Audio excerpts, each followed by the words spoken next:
Hello guys and gals, me Mutahar, and welcome back to another episode of Deep Web Browsing, also known as Weird Things on the Deep Web, on the Dark Web, whatever you want to call it. I know that I don't do the series as often as I should, and the last episode was several months behind, probably almost a year at this point. And one of the reasons for that is, obviously when browsing the Dark Web, I used to do it every Sunday. And one of the realities of it every Sunday is you'd find the same old Hitman site, tired every time. But of course, ladies and gentlemen, I feel like with the deep web, you kind of have to take a step away from it every once in a while, come back to it when it's a little bit more fresher, and uncover the websites that frankly have been brewing from time to time. I might actually make this more regular, but given some of the recent stuff on the deep web, I don't think it would actually be allowed entirely on YouTube. And I'm not just talking about, I'm not talking about adult stuff. I'm actually talking about some conspiratorial stuff that's been brought in, but I'm getting a bit ahead of myself. Because what I've got in this episode is stuff that I've been building up over the last few weeks, a couple months. And now it's my time to blow my load and show you the cooler side of the deep, dark web. So sit back, relax. It's going to be a long video, ladies and gentlemen. Grab an appy juice, because we're about to jump in for a good old-fashioned dank web browsing. To start off pretty hardcore, I found the Bavarian Hitman. Now, of course, if it's one thing about hitmen on the internet, is first off, you never ever want to give money to it, okay? Simply due to the fact that this is an illegal activity. Now that I've said that, ladies and gentlemen, okay, now that I've disclaimed it properly, let's go into looking at how much of a scammy website this is. So again, this onion shows us that they've got some photos. Also translated to photos. And here where they downloaded the finest Shutterstock shit that they could and cropped the image so far enough that you couldn't actually see any of those watermarks. Now they've also got services, and yes, I will try to pronounce Dienstleistungen. I'm pretty sure I screwed that one up, but here they've got a shooting for 1,500 euros, all the way down to 12,000 euros. Now they've got Vergiften, which is poison, and of course 2,500 euros all the way to 22,000. And of course the poison type varies, so I don't know if they're going to go with like potassium cyanide or shit like ricin, but of course the further you go down into, you've got others, which goes from like 1,500 to 50,000. Like what are these actual rates? I don't understand. Like, what are you trying to do over here? Hack a computer? How's that 50 grand? Now, of course, in some capacities, they've actually shown some images that I can't show you because it seems like there are some dead people in the images and actual criminal things done. Of course, they've also got their email address. This is why I don't cover the Hitman websites, okay? Like, the only reason I'm showing you this is it's so laughably fucking bad that it's obviously a scam. And I'm sure somebody's fallen for it and somebody actually may have given the money. But again, in the off chance that it isn't, don't get offended and off me, all right? I'm just here to make jokes, okay? This website looked like a joke, therefore it was easy picking. Now, of course, for every Hitman website, there's also a Sonic the Hedgehog website. Yes, there is.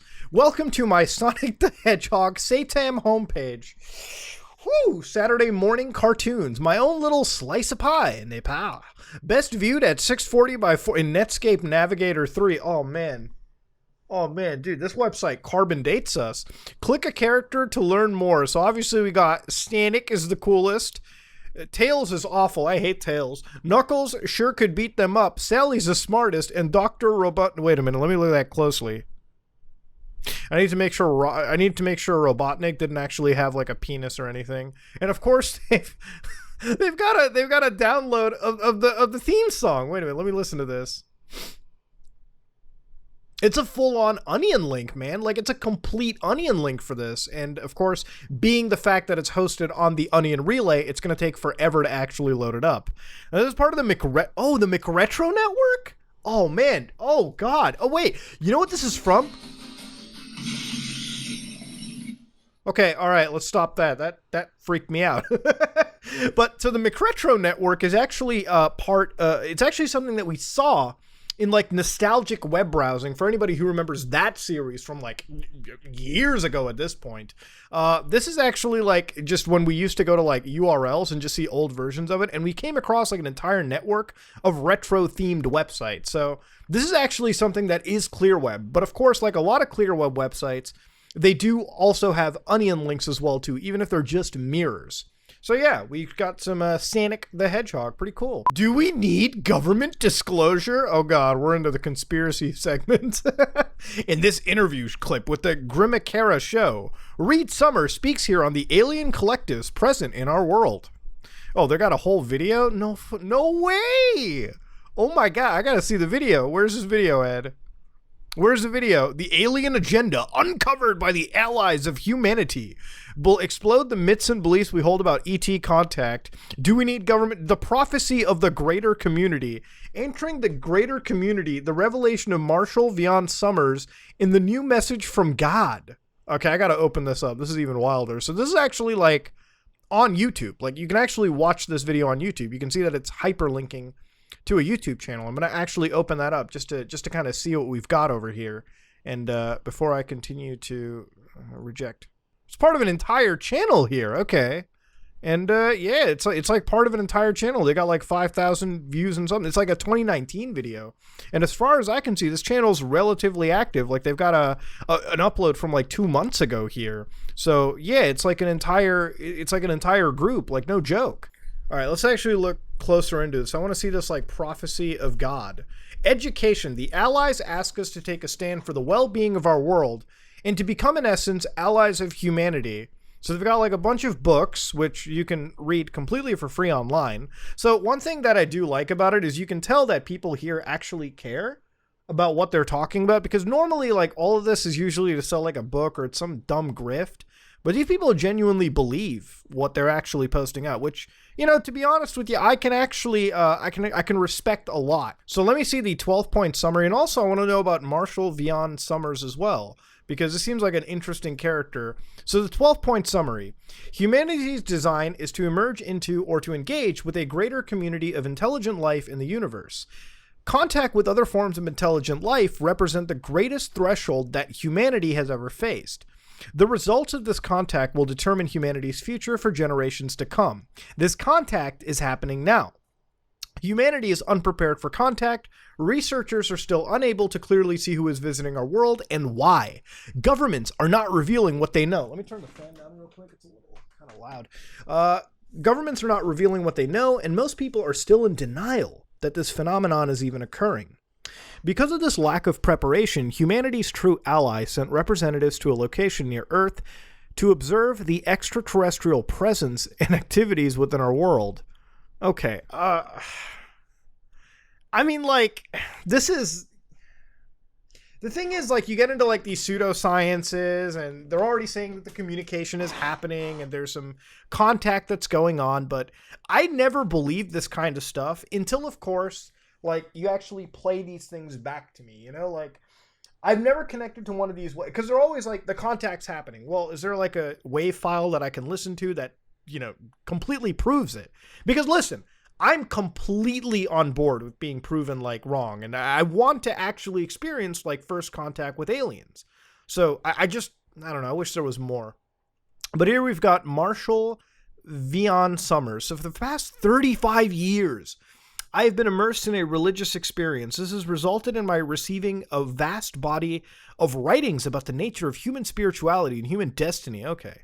These writings, encompassed in the new message, contain a theological framework that accounts for life in the presence of God in the greater community, the vast science of space and time that we know to be the universe. Okay, so it's a religious affair, it seems. Okay, and the person's got their own like website that you can connect to. So it seems like this was a godly venture rather than a purely scientific venture whatsoever. And I'm not saying that to come across as an asshole. It's just this is why like we're not getting the WAV files and everything. But in the fall of 1981, at the age of 32, Marshall Vion Summers had a direct encounter with a mysterious voice in which he was instructed to begin to receive and to record their message for the world. Okay. And I got to make sure I censor something because they straight up left their phone number to access here. And of course, the origin point was like this page right here, where we found alien threat awareness. In 2020, this was written. And of course, Jake here, the post is about the alien menace, the hidden threat. Most likely this will come off as a rant of a schizo, but to me that's fine. Honestly, anything slightly occulty will seem schizo, and the only people that will know different are people who are not normals, normies, mundanes, muggles. Oh god. I hate Harry Potter. Or people that have been directly affected by these kind of things. What is an alien? A being that is not an earthling or from Earth. You can make the argument that we are the aliens, but the word infidel or Gentile, okay. I think we would use the alien's word for alien to describe the alien's point of view. Let's go to an alternate universe where it's the year 30,053. I think humanity is going to be long dead before that, but sure, brother. Humanity comes across a fledgling alien world. We want that world. We need that world. But for some reason, we cannot conquest the world by force. Trade agreements, perhaps. One universe government ruling, perhaps. Whatever the case, we need that world, so it must subterfuge. Since the inhabitants of the fledgling world are sentient beings, they need to agree to join us. What is the best way to get the aliens to join us? Well, currently they are barely above the equivalent of a Bronze Age, so they are in no position to aid our causes, meaning we need to speed up their technological development. We will also need to be mindful of their religions, if they have any, and make plans to use religious profits for our own use later. Okay, so here's where I'm going to stop this right here. Even though those things are sentient beings, I firmly believe if this was a realistic scenario, and we needed a planet, we would just take it by force, okay? Like, none of this uplift them to our level, human beings, if we had the upper hand, we would have taken them over. There's no way that these people could be under our technological level and we also couldn't conquest them. Even if it was some arbitrary agreements. Even on Earth, amongst each other, we break trade agreements all the time, okay? We sanction each other all the time. We would just do it. Due to our technological advancements, the aliens cannot tell the difference between it being magic or real. We can literally make their religious prophets come back from the dead. We can affect their weather. We can telepathically communicate with them. We can influence their dreams. We can kill them, reanimate them, and the bits we want them to keep and with the bits we add. Okay, so basically we're just like gods to them, okay? In order to further grow our reputation, we need to provide or facilitate, expose the secret world government that we aided in its creation, and aid in their destruction. Gene therapy clinics. Get the eyeball color you always wanted. Medical technology that performs things once believed as miracles. Superior plant, insect-based foods so that the equivalent of cows will no longer have to be eaten. Complete and total gender reassignment surgery by lab growing our own opposite gender of their species. A game system that beams its content directly into the skull that you can consume forever. Human Funky Pals. Funko Pops. Net films, except 128K resolution at 1,000,000 frames. Nanotip technology that allows anyone to watch alien-approved net films in their skull. Safer neighborhoods, better cameras, human powers, and more and more. Okay, so anyways, to get back to us and everything, this is more or less my viewpoint regarding aliens. If you couldn't tell, in the story, the humans are the aliens and the aliens are humans. What do I think that they cannot take the world by force? Well, simply because they haven't yet. Maybe aliens haven't discovered this world yet, but I've seen and heard a good numbers of discussion about aliens, so I don't think this is the case. We literally believe they exist, and so do many others. This is not an accident. I believe there are good aliens, but no way will good aliens do what my story tells. They would forbid themselves from being seen. They would not influence us until we asked to speak with them. They would not give us technology, since that creates a dependence on them. For plagues, food shortages, blah, blah, blah. Anyways, a lot of my thinking is influenced by the allies of humanity, since I long read that before making this website. Okay, so I actually kind of believe, like, if we ever do first contact, it's not going to be aliens coming to us.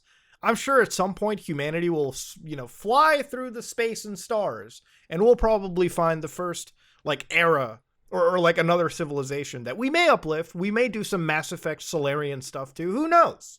But yeah, it's a rather interesting way to look at it. And yes, before anybody continues, I do in fact know that icon right there is Pedo Bear. Okay, I get it. All right, I'm not deliberately ignoring it. I've known it from the beginning. See, everyone makes a deep web look like it's just full of fucking red rooms, but the reality is, this is what it's all about, man. It's all about talking about aliens and conspiracies and flat earth shit. Would you look at that? We found a little podcast in the entire mix. What?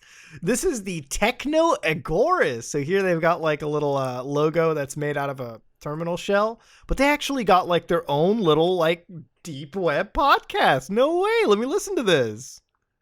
This is actually real. It's like 3 minutes. It's like little mini rants. My name is Ryan, and I am an agorist. Today we are talking about who the right enemies are. They got like their own music. What? And in conflict with the views of others.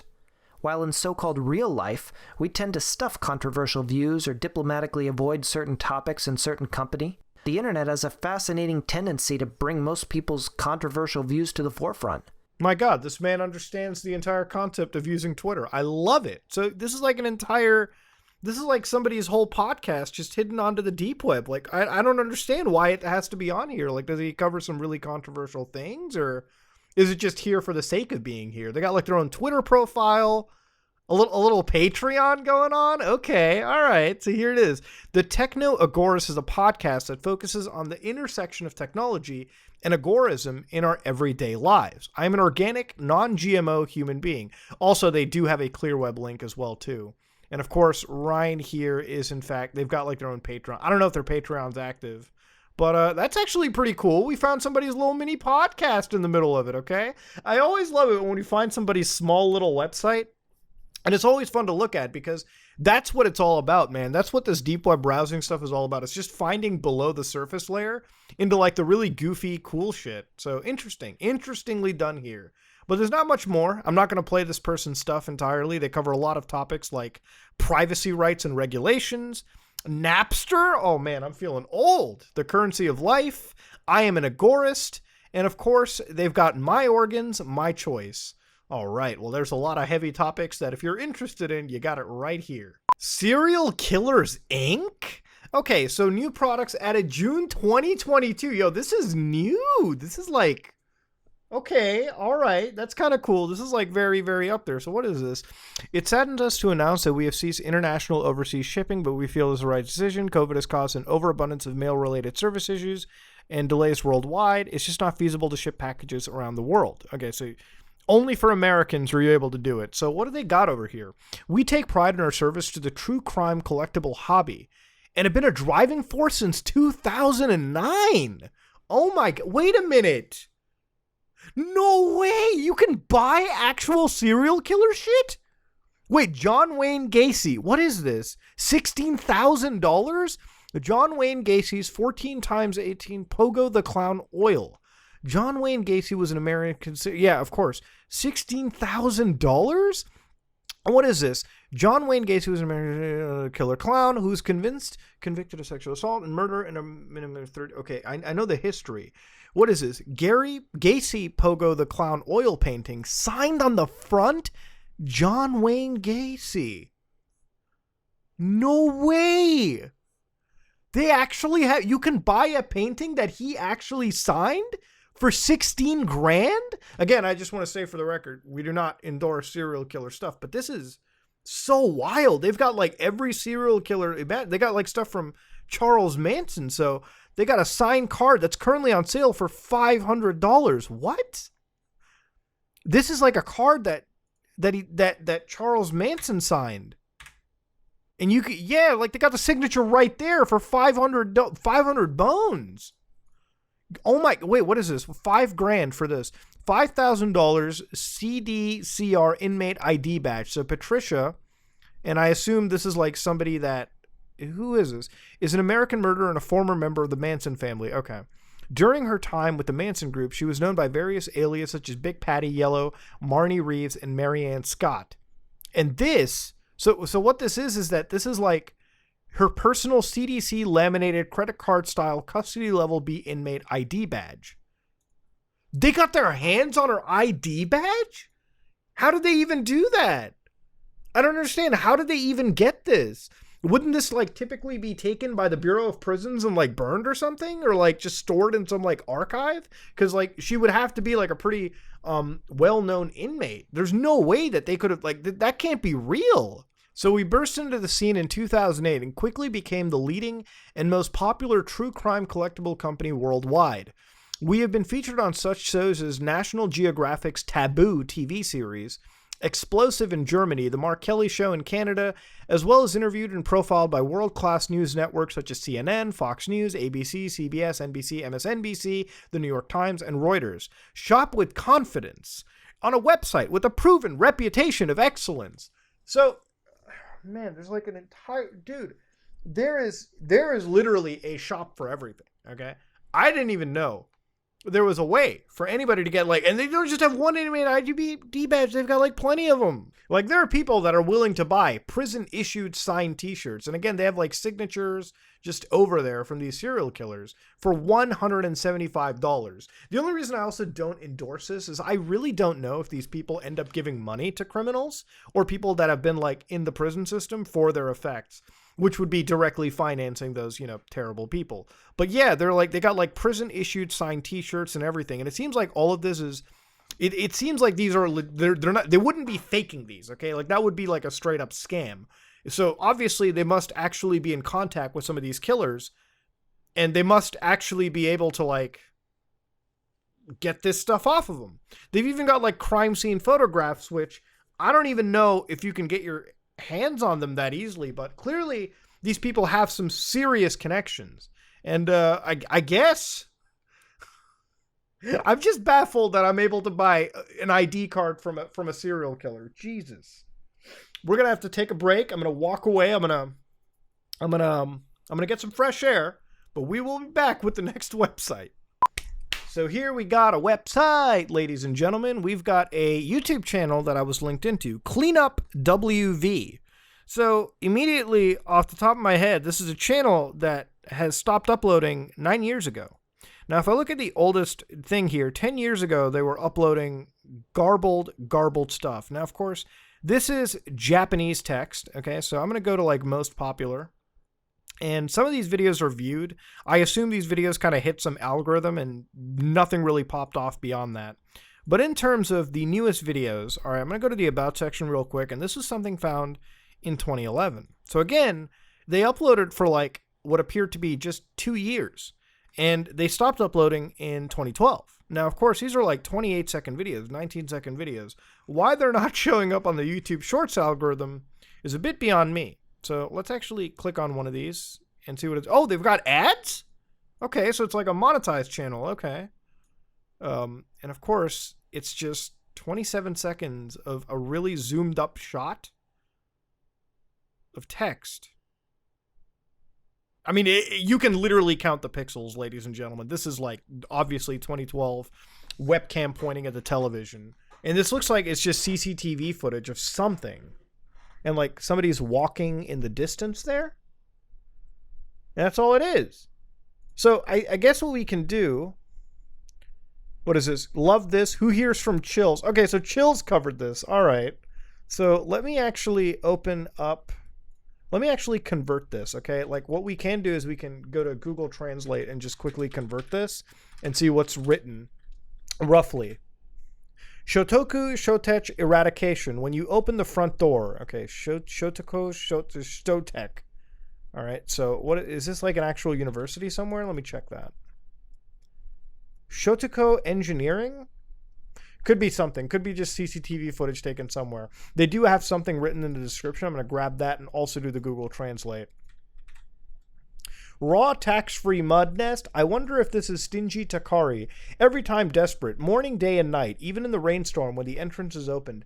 Ambush with ambush-tailing electromagnetic wave. Murder, eavesdropping, voyeur. It's just the tip of the iceberg. Even the official landlord. I think we broke the Google Translate bot, ladies and gentlemen. I really think we did. So, of course, the more that they've got over here, these just all look like the same videos. Like this one, only 5 people have watched, and it's 18 seconds. And they just zoom, like, this isn't even proper capture of a CCTV camera. Like, this is just, what is this person doing? It's like, so you can barely tell that there's a person walking in it. Okay, let's go to the most popular world, or like, sorry, the oldest. So in the oldest right here, we've got, what is this of? So video uploaded from my phone. So this is from somebody's obvious cell phone. What cell phone they may have, I have no clue. It looks like some Sony Ericsson from way back in the day. Or just Ericsson. Yeah, this is from like a television show, 24. You can actually see like this is off of a TV. This is like screen record. This is like off-screen recording of something. And you can't tell what's going on over here. You honestly cannot tell. Like, it's the most jumbled, garbled uploads imaginable. English translation, elimination of crimes, electromagnetic wave damage. Okay. Eradication of strikes. So again, it's similar to that Google Translate we saw earlier, and I think everyone just kind of had the same idea. So this shot looks a little clearer. It's taken in, what is it, 11/11/16. So obviously one of those is the year, probably somewhere in like November 16th of 2011, which actually that's the date that it's uploaded. So it's all uploaded from this person's phone. And of course, they are recording what? 1027 in what? An alleyway? What's going on in the alleyway? Is there going to be somebody walking by? No, a security light opens up in the back. And they just stop it. Here's like a better shot of it. Okay. I don't understand what the point is of this. It's just CCTV footage that's barely legible. Like that, is that a human? Is that a person? Or is that the chupacabra? I have no idea. Even like the channels that they've like subscribed to are just like random Japanese channels. Like here we got like Mr. Japan 1966. And they're just uploading their own little videos from 10 years ago. Eschenbach Wing 7286. That's like its own separate channel.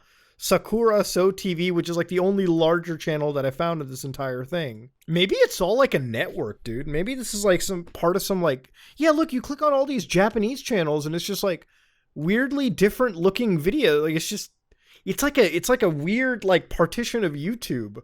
Look, 69F2 is just shots of walking around Japan. This is a little recent though. It's 2 years ago.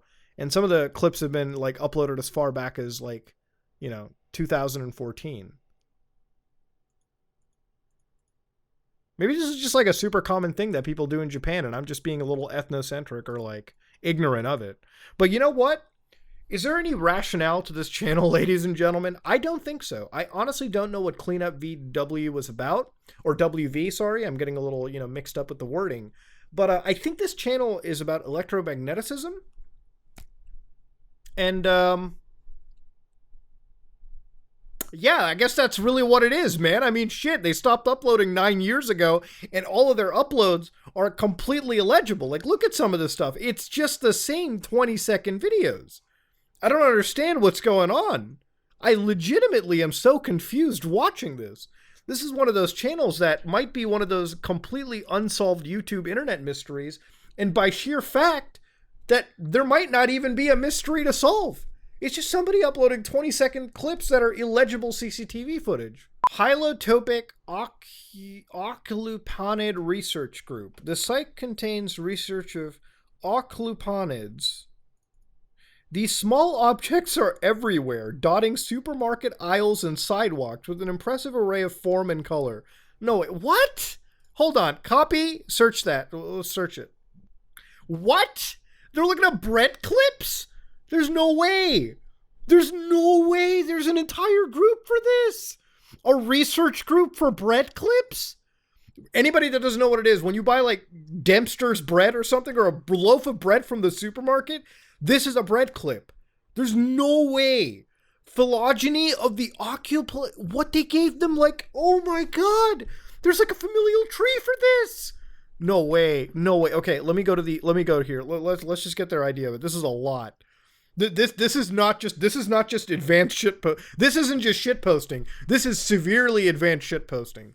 Oculupanids are generally found as parasitoids on bagged pastries in supermarket, hardware stores, and other large commercial establishments. Their fascinating and complex life cycle is unfortunately severely under-researched. It's a bread clip. It's a bread clip. What are you doing? What is known is that they take nourishment from the plastic sacks that surround the bagged product. Not the product itself. Hold on, let me check if I'm alive. Yes, I'm still sentient somehow. I'm not dead, I think. In most species, they often situate themselves towards the center of the plastic bag, holding in the contents. This leads to speculation that the relationship may be more symbiotic than purely parasitic. Their stunning diversity and mysterious habits have entranced many a respectable scientist into studying, collecting, and cataloging specimens late into the night. This site contains several years of research in the classification of occulupanids. For those of you who do not consume sliced bread, occulupanids do not form an important part of your life. For the rest of the market, these small objects are everywhere, dotting supermarket aisles and sidewalks with an impressive array of form and color. The Hylotopic Ocul research group has taken on the mantle of classifying the most common yet most puzzling member of the phylum, Plasticae. This is no way is this fucking serious, dude. This is insanity. I think we've come across some of the wildest things that I've ever seen. I don't know what to do. Like, there's literally a book for this. They've got an entire holding. They've given them like Latin style names.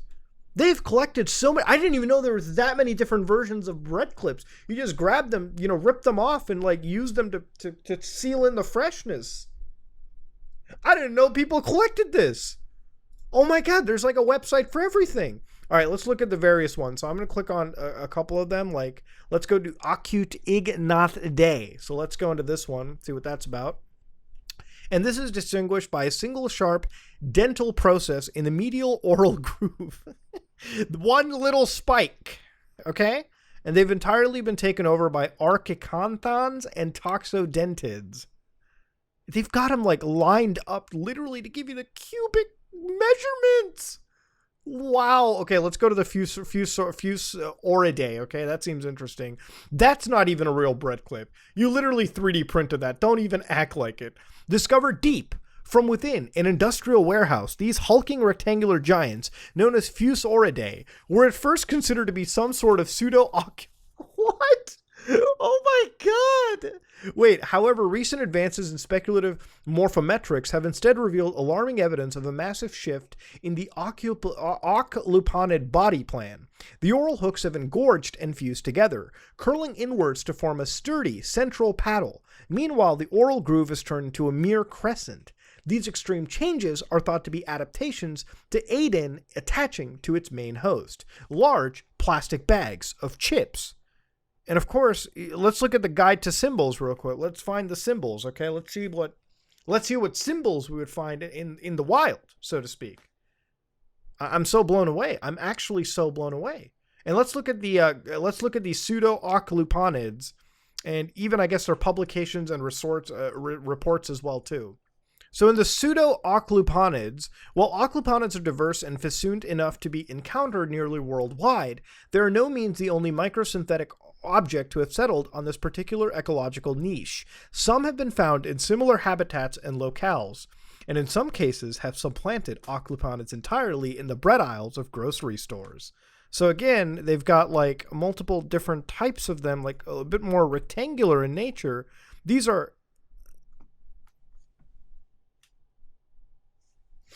I think I believe that I've died somewhere. I think I'm somewhere else entirely, man.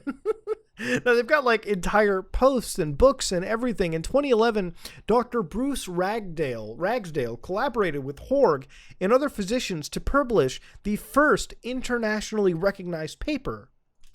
There's no way there's an international paper. There's no way. I'm being trolled, dude. I'm being trolled. Let me actually see this. Okay, we're gonna end this browse here. This is actually a thing. Plastic bag clip discovered in partial colectomy. No, what? No way. Was this found in somebody's asshole? Wait, a colectomy is a type of surgery used to treat colon diseases. No way. This was found in somebody's colon. Oh no, did somebody eat this? Wait, ruptured for a patient, a mentally, can't use that word. Neurodivergent diabetic 58-year-old man underwent surgery. Over 20 cases of accidental ingestion of plastic bag clips have been published. Known complications include small bowel perforation, obstruction, dysphagia, gastrointestinal bleeding, and colonic impaction. Somebody literally ate the back clip. And those things can be sharp. And they messed up the insides.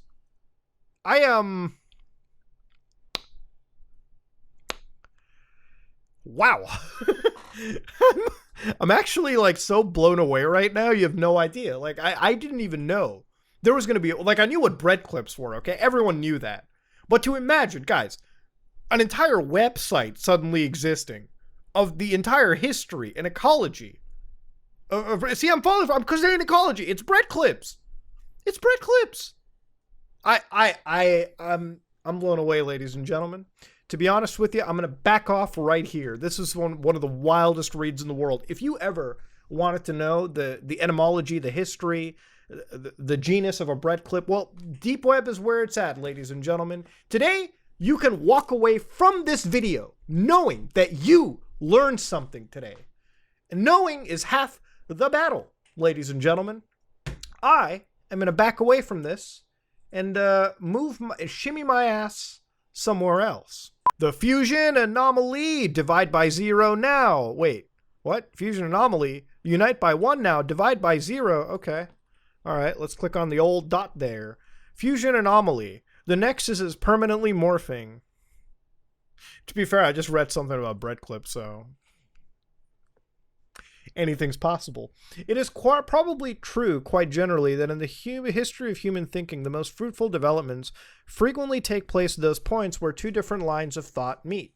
These lines may have their roots in quite different parts of human nature, in different times, or different cultural environments, or different religious traditions. Hence, if they actually meet, that is, if they are at least so much related to each other that a real interaction can take place, then one may hope that new and interesting developments may follow. Werner Heisenberg, founder of quantum mechanics. To which, yeah, okay, so we're getting into quantum mechanics. Kind of cool, kind of cool. Let's go into the fusion anomaly. So, fusion, the act or procedure of liquefying or melting by the application of heat. Fusion, changing of a substance from solid to liquid. Fusion is the same as melting, but the term fusion is usually applied to substances such as metals that can become liquid at high temperatures. And when a substance is at its fusing temperature, it absorbs additional heat called the heat of fusion, as it changes to a liquid without raising its temperature. Thermonuclear fusion occurs in stars, including the sun, and is a source of their heat and light. Okay, so yeah, I didn't really know the exact definition of fusion, and today I know. So of course, right here we've got syndactyly, which is in biology the condition of having two or more fused digits, as occurring normally in certain mammals and birds. Oh, okay, so that's like when your fingers are fused together. I've actually seen that in reality. So I didn't know exactly what it was called, but it's syndactyly, which is basically the fusing of your digits, right? Or like fused fingers and toes. Let's click on Anomaly. Ooh, I know that I have my lights on in red, but this is just like, we are literally in a red room. Okay, so Anomaly. Deviation or departure from the normal or common order, form or rule. NASA's system for tracking anomalies for flight readiness reviews failed. Presidential Commission report on the Challenger disaster. Okay, so birth defect, a physiological or structural abnormality that develops at or before birth and is present at the time of birth. Here we establish a key element of the weird, whose best name at one technical and resonant is anomaly. The anomalous appears on the profane plane as nothing more or less than a sometimes striking deviation from the norm, a general category of phenomena that even the most hard-headed naturalist or reductionist must recognize. But such anomalies don't only include spontaneous environments or biological phenomena that must be explained or managed through cultural or mythological means. Anomalies' weirdness can also be produced. Anomalies are avatars of the outside that is produced through any act of demarcation, the potential rupture or crack in any boundary that organizes the real. From scientific accounts to the structured dance of our it's too early, man. Quotidian perceptual habits. Okay, so anomalies, fusion anomalies. We've got actual graffiti somewhere in the back of a Philadelphia crack den, okay? I don't even know why I mentioned Philadelphia, okay, but this is what we got, okay? This is where we're sitting at, the Fusion Anomaly. And they make like so many references to like music and movies like 2001: A Space Odyssey. Like, god damn, it just does not end, man. This is too techno shamanism. Oh my god. Today is too much. Today is too much. They've got like all these different like things to go into. Like, let's go into like cyberpunk. They got the definition for cyberpunk. This is all it is. It's just definitions and links to movies and music. Gravity. Where does gravity link me to? This is old. Oh my god. No, look at that. The Usenet? Do you guys know what Usenet is? This is like, you can tell Usenet, man. My god. Usenet, for those of you who don't know, Usenet is basically like a, I guess you could say like a forum system or something back in the day. Like, I was too young for this. I didn't really understand what most of it was back in the day, but like a general idea was like, this was just a place where you jumped in and like had a little like forum post, like a little forum page. Like, for instance, you could actually go into like these news groups and just sort of like talk and like share files and whatnot between each other. So this is like that old, man. Here's Xanadu, which is an idyllic, beautiful place. If you are reading this page and you're already an acolyte of Ted Nelson's religion, well, guess what, guys? We all just got drafted into a new religion, boys. A theology built not out of words or ideas exactly, but of references and links. The idea of hypertext, a term first coined by Nelson in '65, may have been sketched in various forms before, but its first wild exegesis came in 1981 with Nelson's manifesto, Literary Machines. Well, you know what? Before I get recruited into a computer religion, if you wanted to go to the deep web and read definitions to start off with, Fusion Anomaly is one of those places. And it does have clear web stuff too. So, you know, if you want to just check, I'm going to stop, okay? Before I get drafted further into a techno religion. This is Fusion Anomaly, ladies and gentlemen, also known as techno shamanism, and a place where you can absolutely open your third eye, if you will. There's so many places for you to go to in this entire page. So many locations for you to touch. This is a rabbit hole that I'm actually going to save to explore on my own term at some time later. And they're already talking about the third eye, and I don't want to go that far into it because the third eye stuff is super freaky, okay? I know a few people in my life that have seen the third eye stuff, that have gotten into the third eye stuff, and it always ends up just turning you into like some completely different human being. So ladies and gentlemen, we're going to back away from this. I'm going to get some coffee because actually, I don't really need coffee. I'm like completely awake right now. I'm like completely open. I've seen the world. We're going to back away from this, man. This is too much. Oh, what a return. What a return to the old deep web browsing, ladies and gentlemen. Now, of course, we've seen so much this episode. We've talked about the etymology of bread clips. We've potentially opened our third eye, and I'm not talking about erectums. We've seen a Hitman website, which might have been the most laughable website that I've ever seen in the beginning. Honestly, I can't remember what we really saw, okay? Because honestly, I'm still stuck at the fact that I read about bread clips like an actual scientist. Also, I remember the fact that we jumped into a massive world of alien exploration too. Honestly, this episode of the deep web stuff, the weird side of the deep web, really did wild me out. Honestly, I've been away far too long. I gotta keep doing these videos, man. I really gotta keep doing the deep web stuff. It's been a while, and I really feel like giving time between these episodes is really the play. Like, it's been such a long time since I've ever been this blown away by the stuff I found on here, right? I guess when you do it weekly, like every Sunday, the kind of effect wears off on you, but for now, this felt genuinely really awesome and fun. And I think the next time we cover the deep web, we're gonna give it the same, not the same like year-long break. This can't be a yearly series. But I'm going to be more active in it. I think it's better if we do this once a month, you know, like once a month would be a really smart play because, or not once every 2 weeks, once a month, or really like once every 3 weeks or something, right? Basically, I'm going to make more of an effort to find more unique and cool stuff. And we're just going to make episodes that are more quality, obviously, over quantity. And I think that's better for me because instead of trying to make a deep web episode, just to have one like this so spontaneous where I'm like mind blown every episode, every like page really, is the real play. So let me know what you think about it in the comment section below. If you like what you saw, please like, comment, and subscribe. Dislike if you dislike it. I am out.